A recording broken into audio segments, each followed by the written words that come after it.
I'm a 29-year-old woman named Sarah, and I've always had a close relationship with my older brother, Adam, 33. We grew up in a tight-knit family in a small town in Ohio. Our parents, both teachers, instilled in us the importance of family bonds and supporting each other through thick and thin. As kids, Adam and I were inseparable. We'd spend hours playing in our backyard, building forts, and sharing our dreams for the future. Adam always talked about becoming a lawyer, while I dreamed of opening my own bakery. As we got older, Adam became more focused on his studies and career ambitions. He moved away to attend law school in New York, and our once close relationship began to show signs of strain. We'd still talk on the phone occasionally, but the easy camaraderie of our childhood seemed to fade. I stayed closer to home, attending a local college and eventually opening a small cafe in our hometown. 3 years ago, Adam returned to Ohio after landing a job at a prestigious law firm in Columbus. He brought with him his new wife, Dana, 31. They had met in New York, where Dana worked in marketing for a fashion brand. At first, I was excited to welcome Dana into our family. She seemed kind and outgoing, and I hoped we could become close friends. The first few months after their wedding seemed idyllic. Adam and Dana would often visit our parents and me for Sunday dinners, and we'd spend hours catching up and laughing together. Dana would share stories about her life in New York and her plans to start her own marketing consultancy in Columbus. Adam seemed happier and more relaxed than I'd seen him in years. However, things started to change pretty quickly. Dana decided to quit her job to focus on starting a family, a decision that Adam initially supported. They had always talked about wanting children, and with Adam's career taking off, they felt it was the right time. But as months passed without success, the strain on their relationship became noticeable. During family gatherings, I'd often find Dana alone, looking distant and upset. Adam, on the other hand, seemed increasingly stressed and short-tempered. When I tried to talk to him about it, he'd brush off my concerns, saying everything was fine and that work was just keeping him busy. About 6 months ago, Adam called me late one night. He sounded upset and asked if we could meet for coffee the next day. When we met, he dropped a bombshell. He had been having an affair with a colleague at his law firm for about 6 months. I was shocked and disappointed. This wasn't the Adam I knew, the brother who had always prided himself on his integrity and honesty. Adam explained that he and Dana had been growing apart for a while. Their inability to conceive had put a significant strain on their relationship, and he felt that Dana had become obsessed with getting pregnant. He said he felt neglected and unappreciated, and that his colleague had provided the emotional support he felt he wasn't getting at home. I urged Adam to be honest with Dana and to consider marriage counseling before making any drastic decisions. He agreed to think about it but seemed reluctant to take any immediate action. Over the next few weeks, I struggled with the knowledge of Adam's affair. I felt guilty every time I saw Dana, knowing the pain she would feel if she found out. Then, 3 weeks after Adam's confession, Dana showed up at my door in tears. She had discovered the affair after finding a series of incriminating texts and emails on Adam's phone. Adam had already moved out and was staying with his colleague. Dana was devastated and didn't know where to turn. She explained that she had distanced herself from her own family years ago due to their disapproval of her marriage to Adam. Seeing Dana so broken and alone, I couldn't turn her away. I offered to let her stay with me for as long as she needed. At first, things were relatively smooth. Dana was respectful of my space and seemed grateful for the support. We'd often stay up late talking about her relationship with Adam, her feelings of betrayal, and her fears for the future. As days turned into weeks, I noticed Dana becoming more comfortable in my home. She started taking over household chores, rearranging things in the kitchen, and acting as if she was a permanent resident rather than a temporary guest. While I appreciated her help, I began to feel a bit uncomfortable with how quickly she had settled in. Meanwhile, Adam's reaction to Dana staying with me was less than positive. He started showing up unannounced, demanding to speak with Dana or arguing with me about taking sides. He accused me of interfering in their marriage and claimed that Dana was manipulating me for sympathy. One particularly heated argument occurred when Adam arrived at my house to find Dana cooking dinner in my kitchen. He exploded, saying that Dana had no right to make herself at home in my house and that I was enabling her to avoid dealing with their divorce. Dana overheard and came into the room, leading to a massive fight between the three of us. As the weeks passed, I found myself increasingly caught in the middle of Adam and Dana's crumbling relationship. Family dinners became tense affairs, with our parents trying to mediate between Adam and me. Friends started asking questions about why I was letting Dana stay with me, and I found myself constantly defending my decision to help someone in need. Now, I'm left feeling torn between my loyalty to my brother and my desire to help Dana, who I've come to see as a friend. I'm not sure how to navigate this complex situation without damaging my relationships with both of them.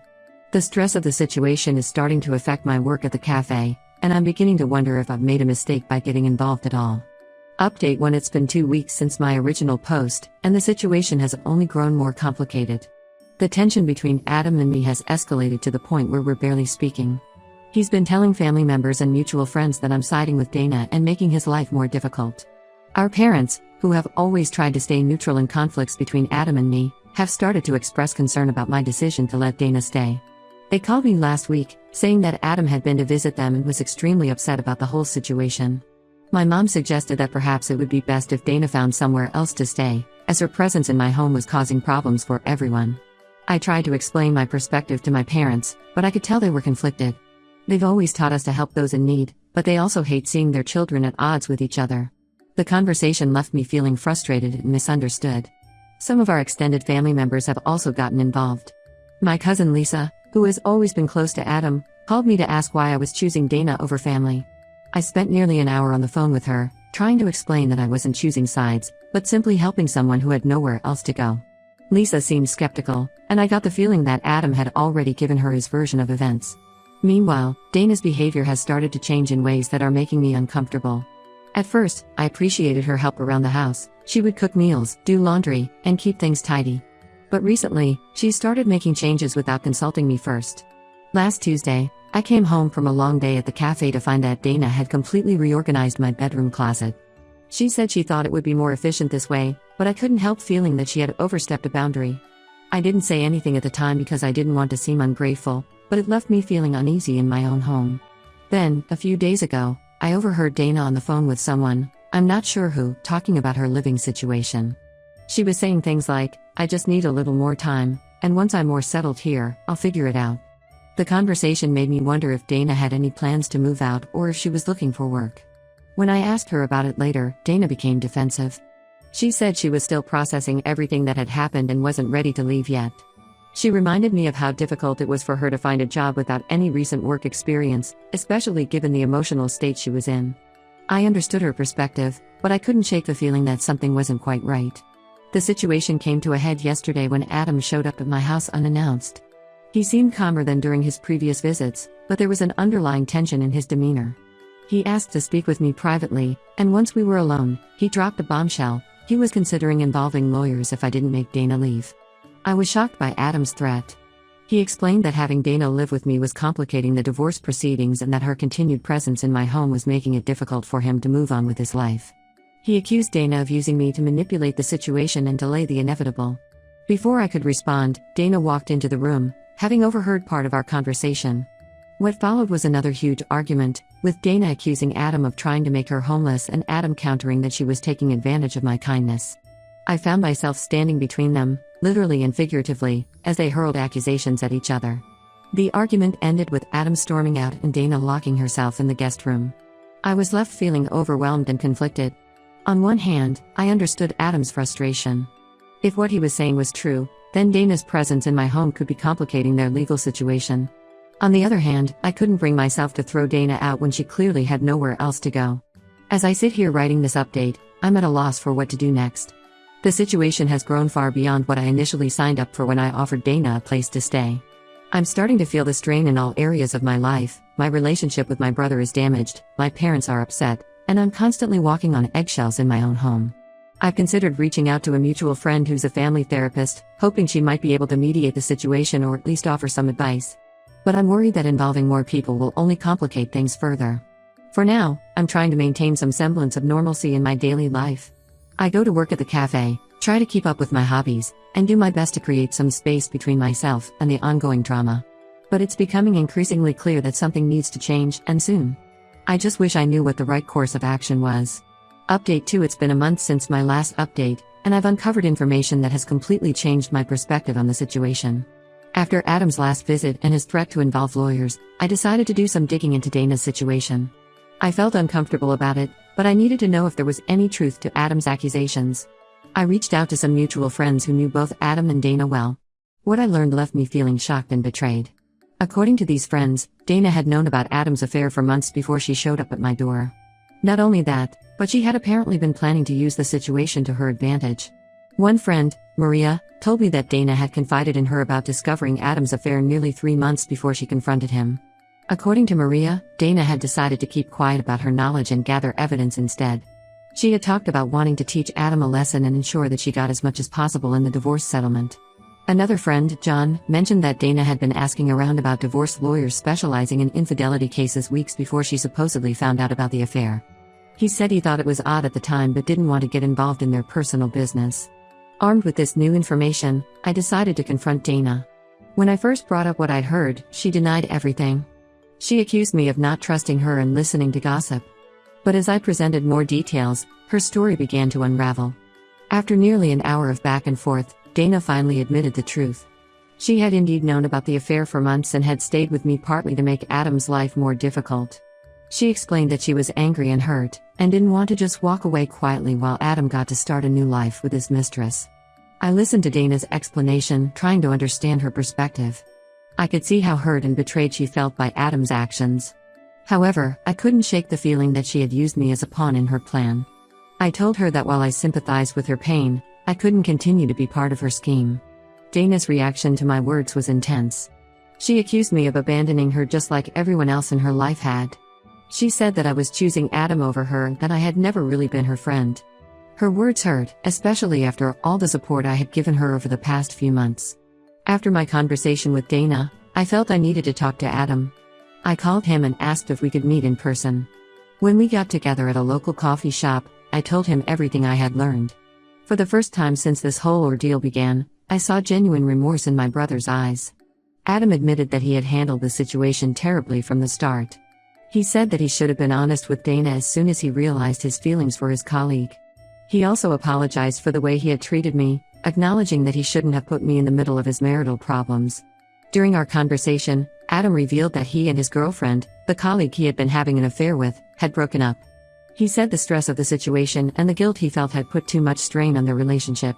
He seemed genuinely regretful about the pain he had caused to everyone involved. Now, I find myself in an even more complicated situation than before. I feel betrayed by Dana, who I had come to see as a friend. I'm angry that she used me as part of her plan to get back at Adam.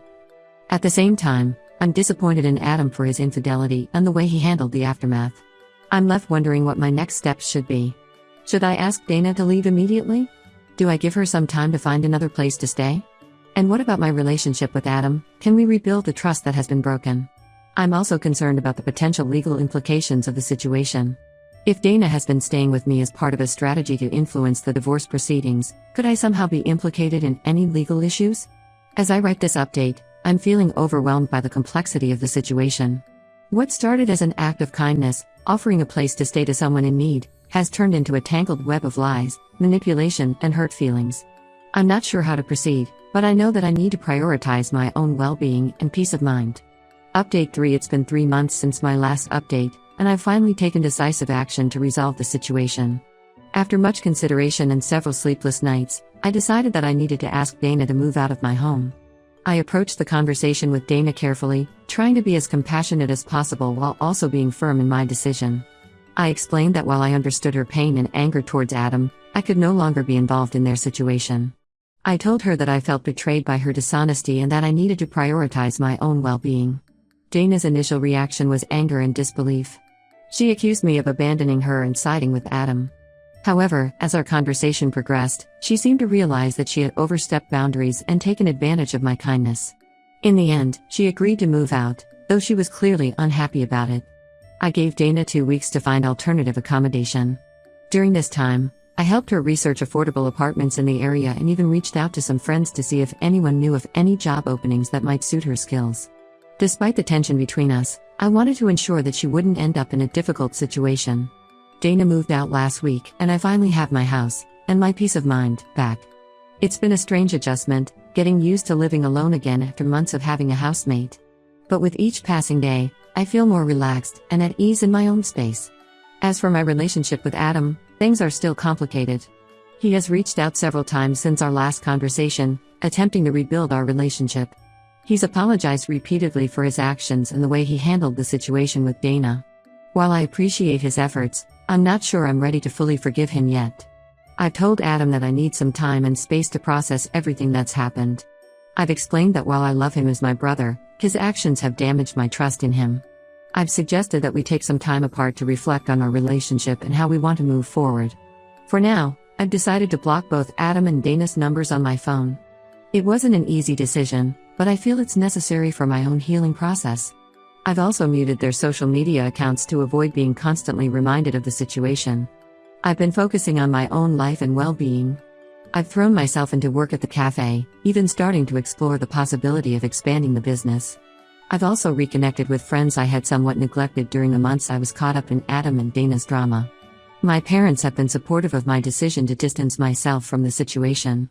They've expressed regret for pressuring me to side with Adam earlier and have promised to respect my need for space from both him and Dana.